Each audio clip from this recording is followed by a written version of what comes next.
अस्सलाम वालेकुम। आज के लेक्चर में हम डिस्कस करेंगे function call stack and stack frames. Basically ये प्रोग्रामिंग फंडामेंटल का टॉपिक है जिसमें हम इसको डिटेल में डिस्कस करेंगे। तो पहले हम ये देख लेते हैं कि स्टैक क्या होता है। In C programming the function call stack is a structure that keeps track of function calls in a program.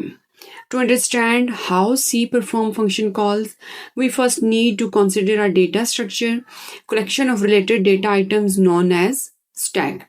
तो बेसिकली क्या होता है कि सी प्रोग्रामिंग में फंक्शन कॉल जो होती है वो एक स्टैक होता है।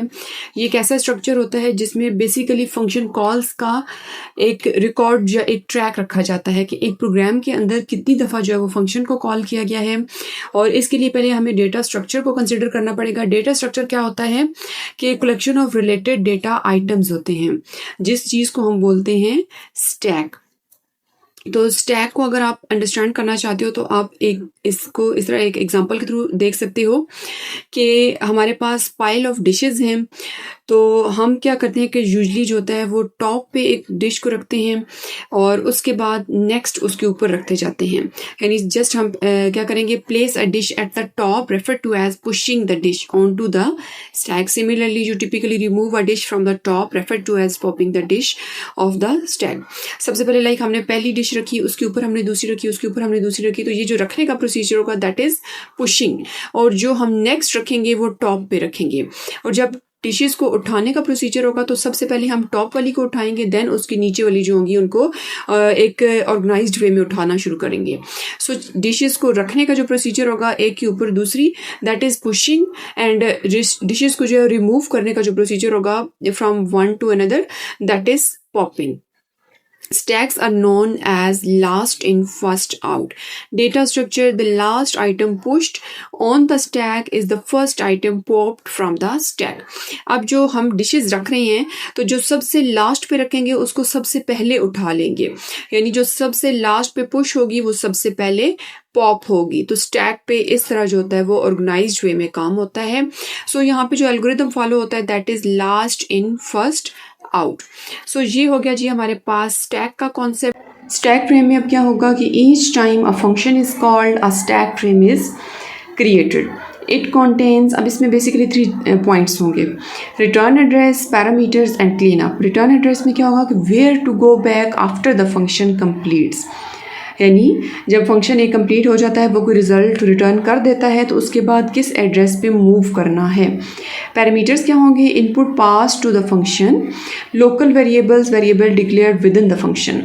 पैरामीटर्स में क्या आ जाएगा कि जो फंक्शन के अंदर इनपुट्स दी गई, जो लोकल वेरिएबल उसमें डिक्लेयर करवाएंगे जो जस्ट उस फंक्शन के अंदर यूज़ हो सकते हैं, और जब वो फंक्शन डिस्ट्रॉय होगा तो उसके वेरिएबल्स एंड हो जाएंगे।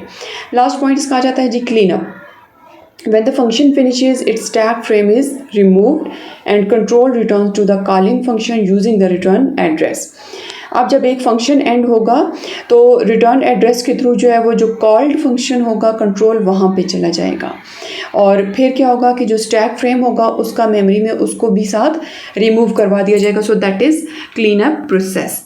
नेक्स्ट हमारे पास स्टैक फ्रेम में जो पॉइंट आता है वो ये है कि at each function, as each function is called, it may call other function which may call other function all before any function returns. यानी क्या होगा कि एक फंक्शन दूसरे को कॉल करेगा, उस फंक्शन के अंदर से फिर तीसरा कॉल किया जाएगा, तीसरे से फिर चौथा, इस तरह कॉन्टीन्यूस जो है बहुत सारे फंक्शंस को कॉल किया जाएगा। Each function eventually must return control to its collar.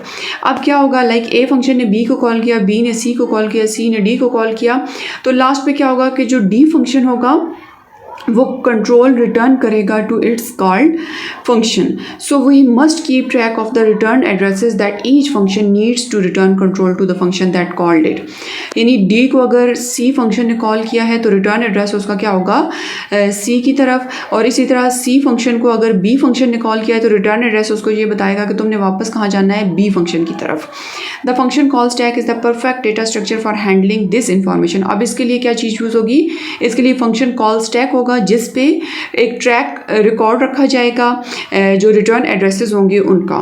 Each time a function calls another function an entry is pushed on to the stack, this entry called a stack frame contains the return address that the called function needs in order to return to the calling function. When a called function returns, the stack frame for the function call is popped and control transferred to the return address specified in the popped stack frame. अब इसमें क्या होगा कि हर दफ़ा जब function call आएगी, एक function दूसरे फंक्शन को कॉल करेगा तो उसकी एक एंट्री जो है वो स्टैक पे पुश कर दी जाएगी और ये एंट्री जो होगी वो कॉल्ड स्टैक फ्रेम पे पुश की जाएगी और जब फंक्शन जो है वो रिटर्न होगा तो उस सूरत में क्या होगा, उसकी जो एंट्री होगी उसको पॉप कर दिया जाएगा और इसी तरह जो है वो पुश इन एंड पुश जो पॉप होगा वो प्रोसीजर परफॉर्म होता रहेगा. Each called function always find at the top of the call stack the information it needs to return to its caller. अब जो कॉल्ड फंक्शन होगा उसने जो इन्फॉर्मेशन रिटर्न करवानी होगी अपने कॉलर को वो कहाँ पे होगी, वो स्टैक के बिल्कुल टॉप पे होगी.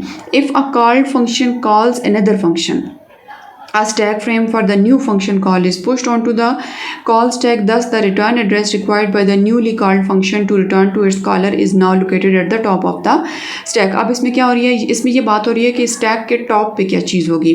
अगर जो कॉल्ड फंक्शन है उसको फंक्शन कॉल जाती है तो स्टैक फ्रेम में जो न्यू फंक्शन कॉल होगी उसको स्टैक के बिल्कुल टॉप पे पुश किया जाएगा और जो रिटर्न एड्रेस होगा न्यूली कॉल्ड फंक्शन का उसको रिटर्न करवाया जाएगा कॉलर को. वो भी कहाँ पे होगा, वो भी स्टैक के बिल्कुल टॉप पे होगा. और एक और इसमें जो पॉइंट है, मेन पॉइंट है, क्या है कि most function have local variables which must exist while a function is executing. They need to remain active if the function makes calls to other function, but when a called function returns to its caller the called function local variable need to go away. क्या होगा कि जब एक function जो है वो create होता है साथ उसके लोकल वेरिएबल्स क्रिएट होते हैं. जब वो फंक्शन जो होता है, जब तक वो फंक्शन एग्जिस्ट करेगा उसके लोकल वेरिएबल भी मौजूद रहेंगे और वो जो उसके लोकल वेरिएबल्स हैं वो एक्टिव कब रहेंगे, जब फंक्शन जो है कोई फंक्शन कॉल करेगा.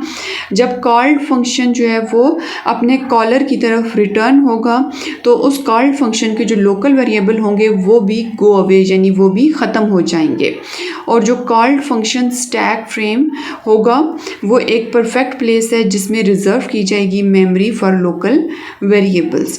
That stack frame exist only as long as the called function is active. When that function returns and no longer need its local variables, its stack frame is popped out from the stack. Those local variables are no longer known to the program. अब इसमें क्या होगा कि जो stack frame होगा वो भी जो लोकल वेरिएबल्स होंगे उनको सिर्फ तब तक रखेगा जब तक वो फंक्शन एक्टिव रहेगा. जब फंक्शन अपनी वैल्यूज़ रिटर्न करना शुरू करेगा और मज़ीद उसके लोकल वेरिएबल जो है वो रिक्वायर्ड नहीं होंगे तो स्टैक फ्रेम के ऊपर जो लोकल वेरिएबल की एंट्री है उसको पॉप आउट करवा दिया जाएगा.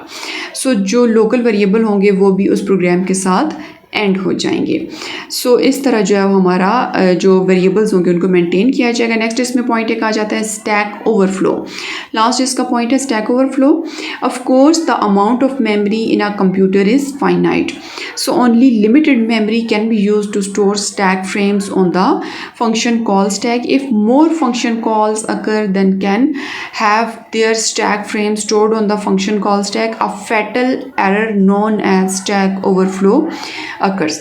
इसमें क्या होगा कि मेमोरी जो होती है ना कंप्यूटर की वो तो होती है फाइनाइट.